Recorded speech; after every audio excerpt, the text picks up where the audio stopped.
In this demonstration of design for manufacturing, we'll assign a machine to a laminate, we'll add extended ramps to eliminate cliff edges, we'll run course challenges to identify manufacturing issues, we'll add minimum course extensions to handle minimum course length issues, and we'll add stagger origins to stagger path center lines.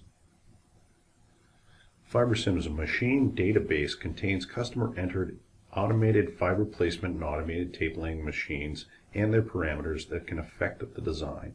Design for automation assures manufacturing success and better rates.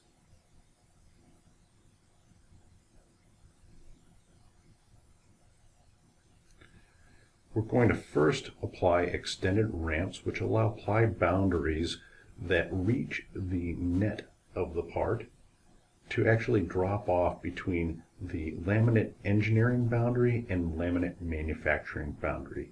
This minimizes stoppages for shimming of cliff edges, and different extended ramps are actually nested based on ply zone coverage.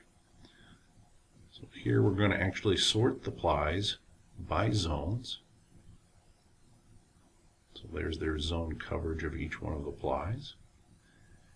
We'll grab this particular group of plies and their particular zone coverage, and we'll apply an extended ramp to it. And now it will drop off between the net and extended or the engineering and manufacturing boundaries.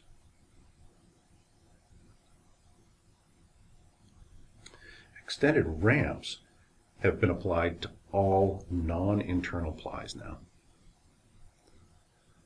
So let's refilter based on orientation. In this case, plus minus 45-degree plies will be looked at so that we can assess their design manufacturability based on machine parameters. So next, for these particular 45-degree plies, we're going to run course challenges, and identified in red are the minimum course for pinch point cutter length issues for these 45-degree plies. So let's look at ply 56. We're going to add minimum course extensions to the corners using a lightweight bird beak, or pinwheel solution that allows machines for machines minimum course characteristics. These can be applied manually by indication as shown here or through a wizard. They automatically change the plies boundary to address this particular manufacturing issue.